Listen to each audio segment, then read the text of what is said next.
Hey homies, today we're going to be diving into how much protein do FTM lifters need in comparison to CIS guys. The first thing we're going to be looking at is what exactly is protein muscle synthesis and how does that relate to building muscle. After that, we're going to be looking at what organs are actually responsible for the processing of protein, including how our hormones, aka HRT, testosterone therapy, really plays a huge role in how we process protein in comparison to CIS women and in comparison to CIS men. And the last thing we're going to be looking at, the most important thing we're going to be looking at, is how you can monitor your lab work to ensure that you're not having too much protein, what exact metrics to look for, and how to ask your endocrinologist, hey, am I having too much protein? Am I putting myself at risk? So without further ado, let's go ahead and dive into it. So what exactly is muscle protein synthesis? As you go through training, as you can see here, I'm doing a pretty filthy set of leg press and my quads felt like they were going to explode. While you're training, you're causing micro tears within the muscle and your body responds to this by being like, hey, we don't want to be broken. We're going to send the amino acids found within protein to help repair this muscle, build it back up to be even stronger. So essentially, you're breaking the muscle down during training, and muscle protein synthesis is building the muscle back up. Now, how much protein do you need to build muscle is a bit of an age-old argument. A lot of older studies that I found from around 2005 to 2010 said, hey, you should be eating at least 2 grams of protein per pound of body weight in order to see progress. But realistically, in a more recent study I found from June 2023, it states that you need around 0.7 to 1 gram of protein per pound of body weight in order to see progress, right? So I personally weigh 178 pounds right now, and I've been eating around 170 grams of protein daily. I used to eat around 2 times my body weight in protein, and I did not see more gains doing so. I honestly was just driving myself crazy unnecessarily. Now, before we can dive into what role our hormone replacement therapy plays into this, I've been on testosterone for about 4 years now. I find it does actually have an impact on your protein intake. I think it's highly important to discuss what organs are responsible for digesting protein, because this is what a lot of people refer to when saying, hey, trans guys should have less protein than cis guys. And really just trans masculine people as a whole. You don't have to identify as a guy for this to apply to you. Now, I know this part is super sciencey and maybe even elementary for y'all, but please stick around because I promise I'm going to get to how this really impacts us as trans people in like 2 seconds, okay? During digestion, amino acids are transported to the liver and protein is actually synthesized there. Now, the kidneys are actually responsible for eliminating a lot of the byproduct of muscle protein synthesis, aka unabsorbed protein. So that's why you'll hear a lot about how the kidneys deal with the burden of too much protein intake. Now, I scoured several studies. I scoured the internet, vast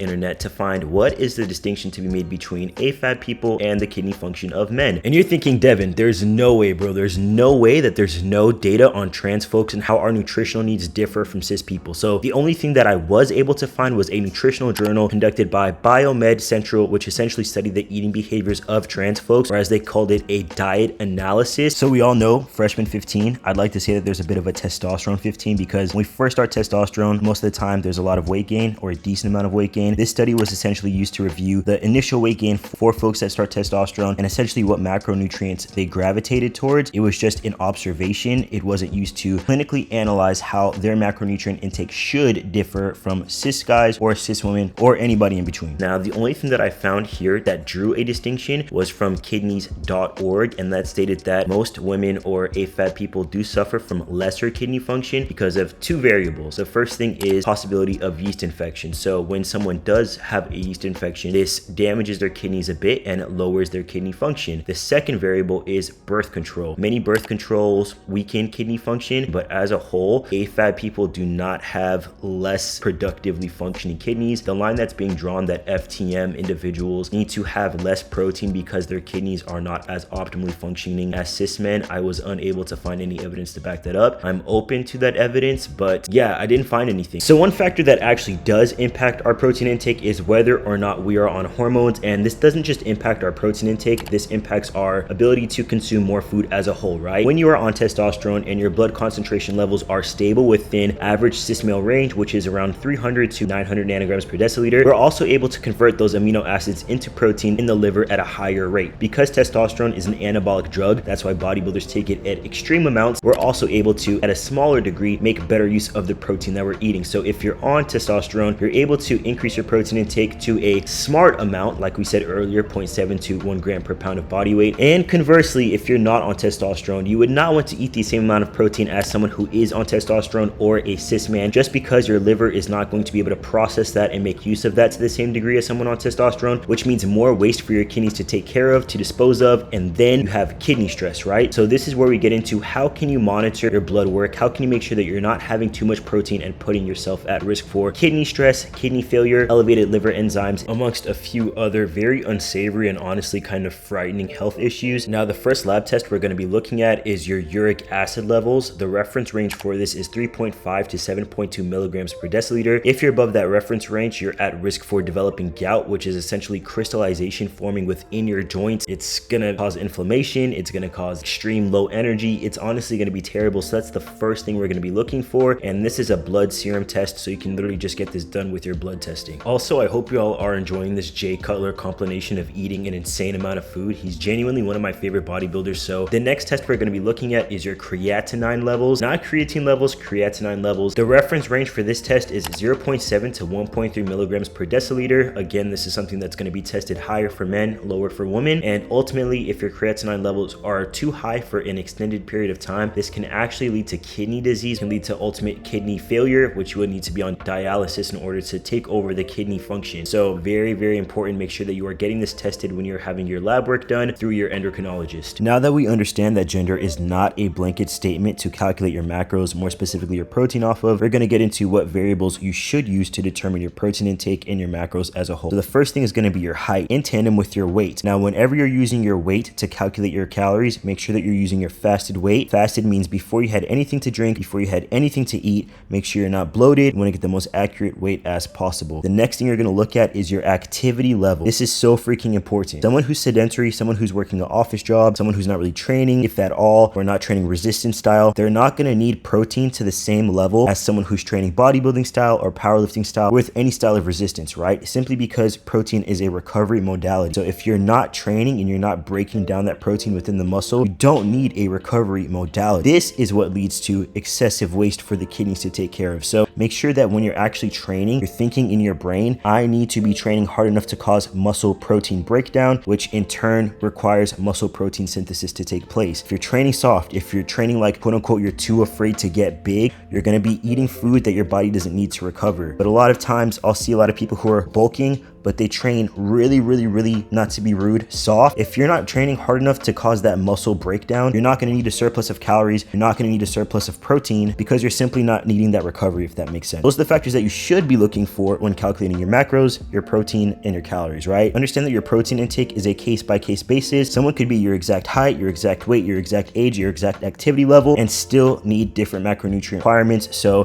whenever you're doing a calculation of this, take that as a blueprint and build accordingly. Never just live and die by what an online calculator says. You have to also do your own work because everything varies from individual to individual. And ultimately, this is a very science-based, very analytical-based video, or at least that's what I intended it to be. We tend to overcomplicate things. As long as you're training hard and with intention, as long as you are eating whole food sources and not eating an exorbitant amount of protein, this can even just be mindful eating. You don't have to be like, oh, how many grams of protein am I having? Just, you know, a reasonable amount of protein, sleeping well, drinking enough water. You don't have to kill yourself. But honestly, I know that a lot of us just want to feel good in our body. Don't eat a very minimal amount of protein if you want to gain muscle. Don't do that. My website link is going to be down below. You'll be able to find my cookbook, also a training plan that I created for MASC people specifically. It's called MASC Made Simple. And you can also reach out to me via email to discuss a custom meal or training plan and also potentially working together within the coaching space. So I really hope you enjoyed this video. If you did, please subscribe, leave it a thumbs up, share it with a homie who may need this information. And like I always say, Devin loves you, Devin's a Dawn, and Devin is out of here, boy.